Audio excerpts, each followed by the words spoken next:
আপনারা দেখতে পেয়েছেন যে চলতি মাসে গাজীপুরে যে একজন সাংবাদিক প্রতিদিনের কাগজের তিনি কিভাবে নৃশংসভাবে হত্যার শিকার হয়েছে।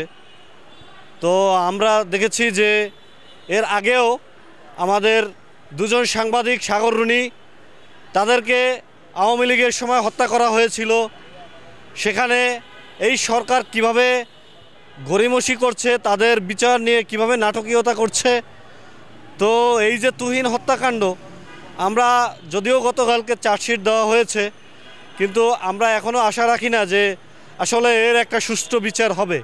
কারণ আমরা দেখেছি যে বিগত দিনে যত সাংবাদিক হত্যা হয়েছে, কোনো সাংবাদিকের হত্যাকাণ্ডের রায় আসলে এরকম সুষ্ঠুভাবে ভালো কোনো বিচার হয়নি। তো আমরা এটা ওইভাবে আশা রাখতে পারি না। এই জন্যই পারি না, আসলে সাংবাদিকদের বন্ধু বলতে আমরা আসলে কাউকেই দেখি না। প্রশাসনের লোক তারাও সাংবাদিকদের শত্রু মনে করে, আবার অনেক সময় রাজনৈতিক ব্যক্তি যারা আছে তারাও সাংবাদিকদের শত্রু মনে করে। অথচ এই সাংবাদিকরাই কিন্তু এই সমাজের আইকন, তারাই কিন্তু এই সমাজের দর্পণ। আজকে একটা মানুষ বিপদে পড়লে সবার আগে কিন্তু সাংবাদিকের শরণাপন্ন হয় যে ভাই আপনি আমার এই সমস্যাটা তুলে ধরেন। অথচ একজন সাংবাদিক হত্যা হলে বা একটা সাংবাদিক নির্যাতনের শিকার হলে, তার পরিবার যদি কোনো রকমের নির্যাতনের শিকার হয়, এটা নিয়ে কিন্তু আমাদের ওই রকম কোনো রকমের রাষ্ট্রীয়ভাবে ওরকম কোনো রকমের বড় ধরনের উদ্যোগ আমরা দেখি না, এবং এর সুষ্ঠু কোনো বিচারও হয় না। এরকম চার্জশিট হয়, গ্রেপ্তার করে, কিন্তু এর পিছনে যে মূল যারা কারিগর আছে, এই যে দেখেন সাংবাদিক তুহিন হত্যার পেছনে এখানে আমরা দেখেছি যে এখানে 8 জন তাকে কুপিয়ে নৃশংসভাবে হত্যা করেছে। আসলে একটা পশুকেও ওইভাবে মানুষ মারে না, তো তাকে ওইভাবে কুপিয়ে কুপিয়ে হত্যা করা হয়েছে। এখন শুধু কি এখানে 8 জন? এই 8 জনের পিছনে তো বড় একটা গ্রুপ আছে, এর পিছনে তো বড় একটা প্রভাবশালী একটা গ্রুপ আছে। তো এখন আমরা এখানে 8 জনকে দেখছি, আজকে দেখব যে কিছুদিন পরে 8 জনকে আবার মুক্তি দিয়ে দেওয়া হবে, পরবর্তীতে তারা আবার গিয়ে এরকম অন্যায় করবে। আজকের সাংবাদিক তুহিন ভাইকে হত্যা করেছে, কালকে তারা আবার অন্য কাউকে হত্যা করবে, এটাই তো। কিন্তু এর পিছনে যারা আছে কলকাঠি নাড়ে বা এদেরকে যারা শেল্টার দিচ্ছে সমাজে, তাদের তো উল্লেখযোগ্য আমরা কোনো বিচার দেখছি না, এবং তাদেরকেও সামনে আনা হয় না।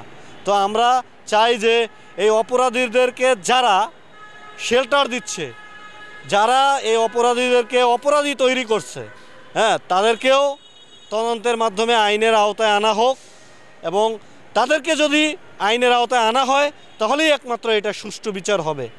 না হয় তারা পিছনে থেকে কলকাঠি নেড়ে তাদেরকে যেভাবেই হোক আবার মুক্তি করে নিয়ে যাবে। আমরা দেখেছি যে সাগর রুনি হত্যার পরে এই যে গত সপ্তাহে ডক্টর মোহাম্মদ ইউনূস তার ছেলেকে একটা প্লটের একটা কাগজ ধরিয়ে দিয়েছে। মানে ছেলেটা ছিল অনেক ছোট, সে ছেলেটা এখন প্রাপ্তবয়স্ক একটা ছেলে। এখন এই বয়সে এসে সে তার বাবা মায়ের হত্যাকারী তাকে এখন পর্যন্ত দেখেনি, অথচ তাকে ওই যে একটা প্লটের একটা দিয়ে তাকে সব কিছু ভুলিয়ে দেওয়ার একটা চেষ্টা চলছে।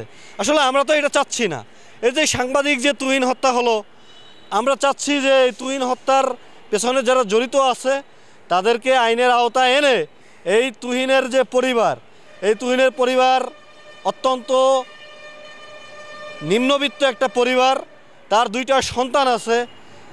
এই সন্তানগুলো কী অবস্থায় আছে এটি কিন্তু রাষ্ট্রের দায়িত্ব, তাদের খোঁজখবর নেওয়া। তো আমি সরকারকে দাবি জানাচ্ছি দ্রুত যাতে এই তুহিনের পরিবারের পাশে তারা দাঁড়ায়, এবং তাদেরকে, তার ওয়াইফকে যাতে সরকার চাকরি দেয়, এবং তার সন্তানদের দিকে যাতে সরকার খেয়াল রাখে, এটি আমি সরকারের কাছে জোর দাবি জানাচ্ছি।